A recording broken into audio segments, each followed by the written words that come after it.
Hi అండి కిరణ్ గారు, నేను సార్, వెంకట హాయ్ 10 టీవీ అండి. సార్. Hi sir. సో మీరు కాన్ఫిడెన్స్గా ఉన్నారంటున్నారు కదా, ఇటు బుకింగ్ ఏ విధంగా ఉన్నాయి ఏంటి అసలు మొత్తం?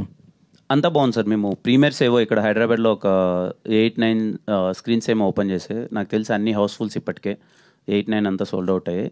అదర్ ఏరియాస్లో కూడా తిరుపతి, కర్నూలు, అదర్ ఏరియాస్లో కూడా ఓపెన్ చేశారు. మొత్తం అంతా ఫాస్ట్ ఫిల్లింగే ఉంది. We are very happy sir and excited. మీరు షో చూసిన తర్వాత మీరు ఎలా రియాక్ట్ అవుతారు సినిమానంతా. సినిమాలో ఏదో ఒక సర్ప్రైజ్ ఏదో ఉంటుంది అనేసి వినపడుతుంది, నిజమేనా? అది ఏంటి అసలు? సర్ప్రైజ్ అంటే సార్ ఏదో అంటే మేము కాలో క్లైమాక్స్ ఏదో ఎక్స్పెక్ట్ చేసిన ఒకసారి ఎక్స్పెక్ట్ చేయలేదు అసలు. అలాంటిది దీంట్లో కూడా ఉంటుంది, మంచిగా అసలు ఎంటర్టైన్మెంట్గా బాగుంటుంది అనేసి అనిపించింది. అంటే కొన్ని సర్ప్రైజ్ ఎలిమెంట్స్ అయితే ఉన్నాయి సార్. అవి ఇంకా మీరు థియేటర్లోకి వెళ్ళి, అందుకే మీరు అది మూవీ చూసిన తర్వాత సర్ప్రైజ్ ఎలిమెంట్స్ మాట్లాడుకుందాం. మీ ఇద్దరు హీరోయిన్స్ వస్తారనుకుంటే రాలేదు ఏమన్నా? హీరోయిన్స్ రెడీ అవుతున్నారు సార్, షోకి వెళ్ళాలి కదా ఇంకా మీరు ప్రమోషన్స్ వాళ్ళ షోకే? లేదు సార్, అంటే మేము కొంచెం ఎర్లీగానే పెట్టుకుందాం ఇది అనుకున్నాము. తిరుమలకి వెళ్ళాము, అక్కడి నుంచి రావడం కొంచెం లేట్ అయిపోయింది. నేనేమి ఇటే పరిగెత్తుకుంటూ వచ్చేసాను. ఇంకా వాళ్ళు ఇటు వెళ్ళాలి ప్రీమియర్కి అని. ఇంకా సాయంత్రం మరి మీరు కూడా మీ ఎక్స్ గర్ల్ ఫ్రెండ్తో వస్తున్నారా లేకపోతే ఎట్లా? చెప్పే కదా సార్, ఈ సినిమాకి వీళ్ళిద్దరు ఉన్నారు ప్రస్తుతానికి. నిన్న వెళ్ళినా మీకు తెలియకనే వెళ్తాను సార్. ఓకే అండి.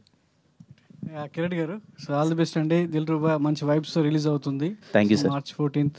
సో కలర్ఫుల్గా థియేటర్లో మంచి సినిమా చూడే, అంటే కనువిందుగా ఉండేలా కలర్ఫుల్గా కనబడుతున్నాయి పోస్టర్స్, టీజర్, ట్రైలర్లని. సో అయితే కాతో కంటెంట్తో కమర్షియల్ హిట్ అందుకున్నారు. ఇప్పుడు ఒక కమర్షియల్ ఫార్మేట్లో వచ్చేస్తున్నారు. కంటెంట్ ఎంతవరకు ఆడియన్స్ను థియేటర్కి రప్పించేలా ఉంటుంది? సో ముఖ్యంగా ఆడియన్స్ అంతా కూడా మీ నుంచి ఎలాంటి సినిమా వచ్చినా పర్లేదు కానీ కంటెంట్ ఇంపార్టెంట్ అనేది చూస్తున్నారు. సో కంటెంట్ విషయంలో ఎంతవరకు మీరు ఆడియన్స్ కనెక్ట్ చేస్తుంది అనేది బలంగా నమ్ముతున్నారు? సార్, ఇది ఒక యూత్ఫుల్ కమర్షియల్ ఎంటర్టైనర్ సార్. ఇది ఒక క్యారెక్టర్ బేస్డ్ ఫిలిం. దీంట్లో ఏవైతే చెప్పాలో కంటెంట్ మీకు ప్రాపర్గా నేను ముందే చాలా క్లియర్గా చెప్పాను. సారీ థ్యాంక్స్ తాలూక్ అనే మాట, ఒక ఎక్స్ గర్ల్ ఫ్రెండ్ వచ్చి మన గర్ల్ ఫ్రెండ్ని మన ప్రజెంట్ లవ్ని సెట్ చేస్తే ఎలా ఉంటుంది అన్నది చాలా క్లియర్గా చెప్పాను.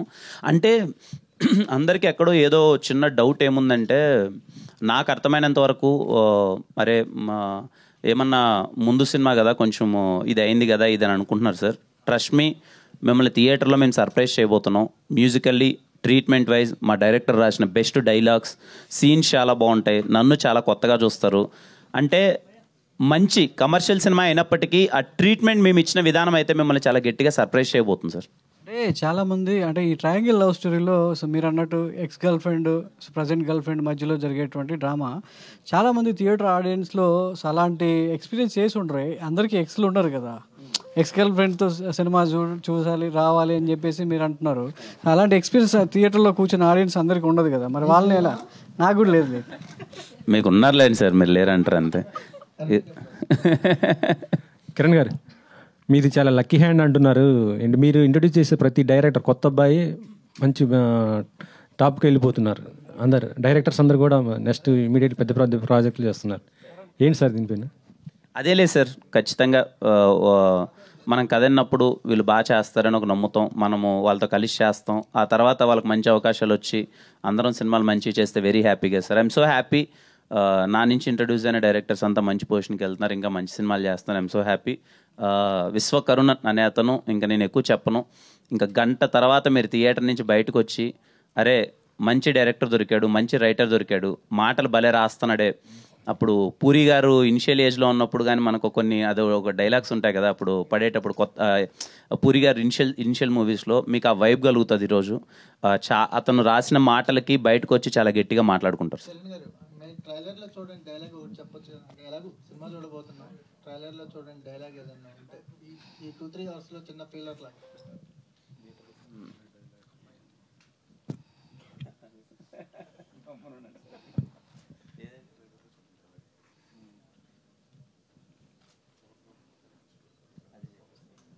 అంటే మీరు ఈ డైలాగ్ చూసారు సార్, దాని ఎక్స్టెన్షన్ చెప్తాను. దేవుడు ఎప్పుడు మాట్లాడడం మానేశాడో తెలుసా? మనుషులు మోసం చేయడం మొదలుపెట్టినప్పటి నుంచి మనందరం క్యారెక్టర్ లేని మనుషుల మధ్య బతుకుతున్నాం. చాలా జాగ్రత్తగా ఉండాలి, అది మనకు చాలా అవసరం.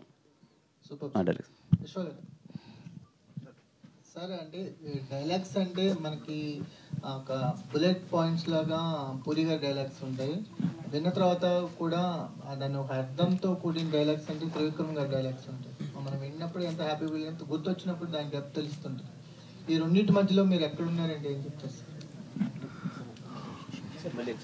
సార్? పూరి గారి డైలాగ్స్ బుల్లెట్స్లా దిగుతాయి సార్. త్రివిక్రమ్ గారి డైలాగ్స్ మనం విన్నప్పుడు హ్యాపీగా ఉండి కానీ డెప్త్ అర్థమైద్ది. కొంచెం టైం పట్టిన తర్వాత అందులో డెప్త్ అర్థమైంది.